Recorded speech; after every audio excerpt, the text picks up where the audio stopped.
Керемет, жарайсың. Жақсы.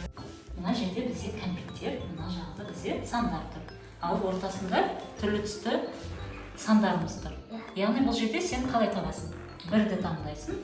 Қандай түсте бір? Сары. Сары түспен кәмпитті сары бір түсті. Екеуін қатар бірге қолданасың.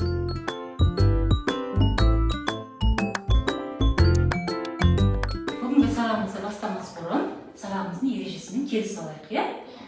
Бүгінгі сабағымызды белсене қатысамыз.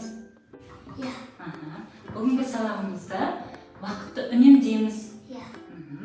Бүгінгі сабағымызда бір-бірімізді сыйлаймыз, тыңдаймыз. Жақсы, керемет. Бүгінгі біздің сабағымыздың тақырыбы дәптерімізді ашамыз, есепке арналған дәптерімізді ашамыз.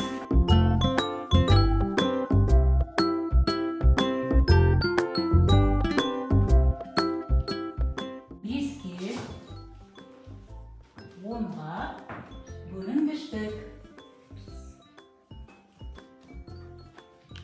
Бүгінгі сабағымыздың мақсаты көп таңбалы сандарды есептеу кезінде қосу және көбейтуді пайдаланып есептер шығарамыз.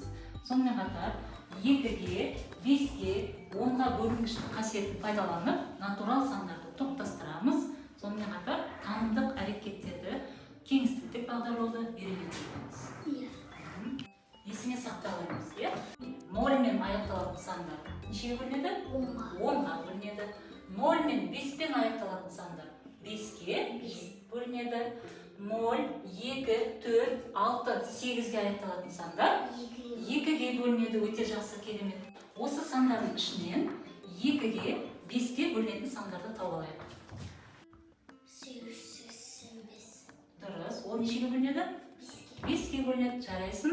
Ал енді 2-ге бөлінетін сан қайсысы? 2-ге бөлінетін сан 48732. 48732. Дұрыс. Керемет. Көптеген сандар тұр.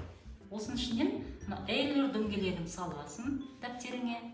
Бір жақ бөлігіне 2-ге бөлінетін сандардың ішінен 4 санынан алып жазасың. Осы сандардың ішінен 4 санынан алып жазасың, е? 2-ге бөлінетін. Ал мына бөлігіне 5-ге бөлінетін сандарды жазасың. Ал дәл ортасына 2-ге де, 5-ге де бөлінетін сандарды теріп жазасың. 4 саннан жазасың. Түсінікті ме?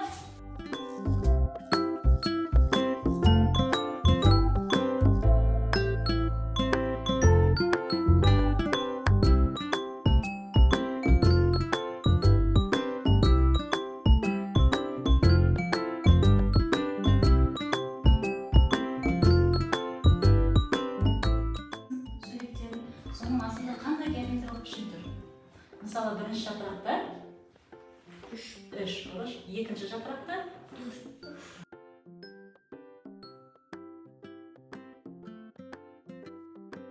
Керемет, молодец, жарайсың. Көзімізді жұмамыз. Мен бір дыбысты шығарам. Сол дыбыс қайдан шықты? Сол маған айтасың. Оң жағынан ба, сол жағынан ба, жоғарыдан ба, төменнен ба? Сол жақ. Жақсы. Оң жақ. Жарайсың. Астына. Мұнда 3 сан берілген. Осы берілген сандар 5-ке бөлінуі үшін, олардың әрқайсысына қандай ең кіші санды қосу қажет?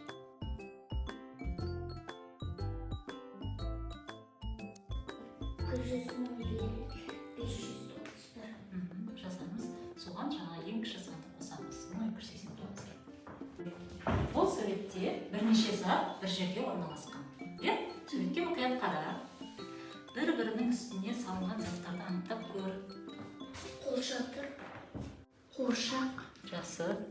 аю, пирамида, қоян, Дұрыс. бұрыш. Дұрыс. Тапсырмамыз. Яғни 0-ден 9-ға дейінгі цифрлардан 2-ге бөлінетін 4 таңбалы 3 сан жазуың керек. Өзің құрастырасың. Мен айтпаймын, сен өзің құрастырасың. 0-ден 9-ға дейінгі цифрлардан 2-ге бөлінетін 4 таңбалы 3 сан жазасың. Түсінікті ме?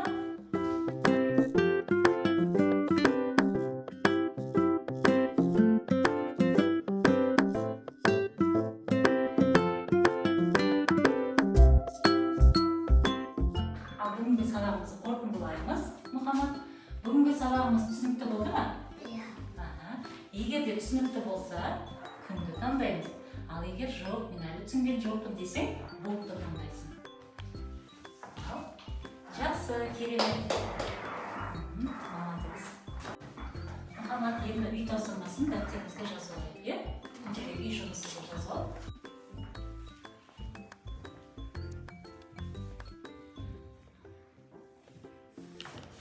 Келесі сабаққа үй тапсырмасын орындап келерсің, жақсы ма? Жақсы. Ал бүгінгі сабағымыз аяқталды. Сау бол. Енді бізде келесі шеберлік сағатымыз бар. Бұл жерде бізде міне не берілген? 10 саусақ. 10 саусақ. 10 саусақ берілген. Бұл жерде бізде 9 көбейту кестесін, 9 санын көбейту кестесін оңай тәсілмен есептеуді үйренетін боламыз. Егер, мысалға айтайын, 9-ды 7-ге көбейтетін болса, міне мына жерде 5, 6, 7. 9-ды 7-ге көбейтетін болса, мына бөлігінде неше саусағың қалды? 6. Ал 7-нің мына жақ бөлігінде қанша саусағың қалды? Жоқ. Неше? 3 қалды. Сонда 9-ды 7-ге көбейткен нешеге тең? 63. 63-ге тең. Міне 6 және 3. 63. Ал келесі өзін құрастырайық енді. 9-ды мысалға айтайын, 4-ке көбейтейік. Міне 4-ші саның қайда? 4-ші саусағың. Міне тұр. Так, ол неше? 3. Және 5. 6. Яғни 9-ды 4-ке көбейткеніміз нешеге тең? 63. Жоқ, 30. 36. 36-ға тең. Түсіндің бе? Келесі. Ал өзің айтшы ал. 72. 9, 8-ің нешеге тең? 72. 72-ге тең. Дұрыс. Міне жарайсың. Түсінікті ме? Жақсы. Бұл жерде қандай сурет болып тұрмыз? Дельфин. Бұл жай ғана дельфиннің суреті. Осы дельфиннің суретін біздер 3D